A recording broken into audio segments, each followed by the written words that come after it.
Okay, two-step equations with integers. For these problems, what you want to do is you want to take care of any addition subtraction first, then you want to complete the multiplication or division. So I have a sample here, 2x plus 6 is equal to 12. Well, my directions say the first thing that I want to do is get rid of this plus 6. I'm going to do that by subtracting 6 from both sides. Then what's left on the left-hand side, what's left on the left, is 2x. And on the right-hand side, I have 12 minus 6, which is 6. Now the problem is 2 times x is equal to 6.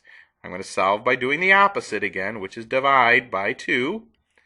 And x is equal to 3. For my check step, I'm going to take 3 and put it into the original equation. This is 2 times 3 plus 6 should be equal to 12.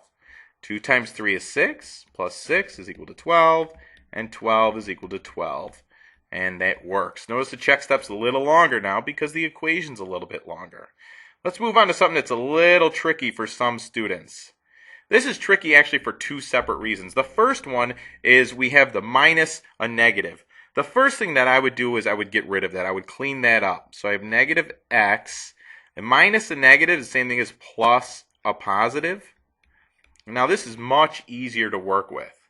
Then what I'll do is subtract 8 from both sides. And what I have left over on the left is negative x. And on the right I have 2 minus 8, or 2 plus a negative 8, which is negative 6.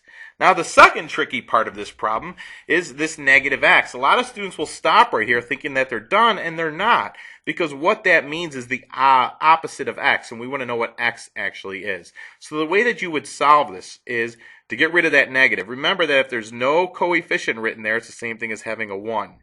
That means negative 1 times x, so we would divide both sides by negative 1. And then we would find that x is equal to positive 6.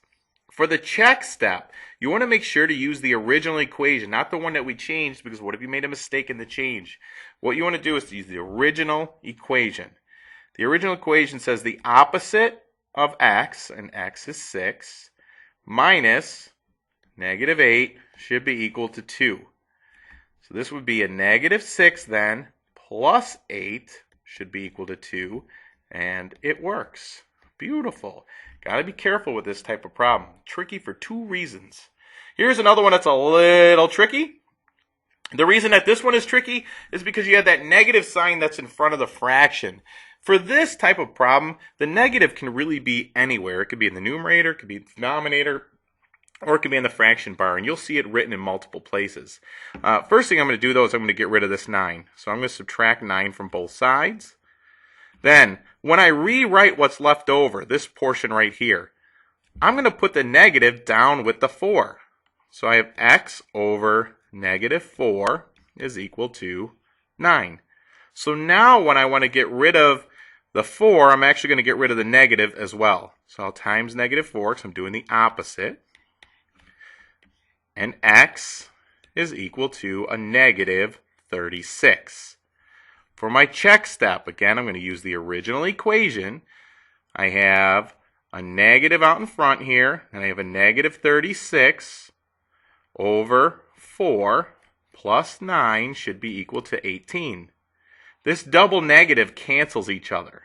So what you have is actually a 36 over 4 plus 9 is equal to 18. 36 over 4 is 9, plus 9 is equal to 18. 18 equals 18, and it works. Be careful when you have that negative sign like that, okay? That is all, my friends. Goodbye.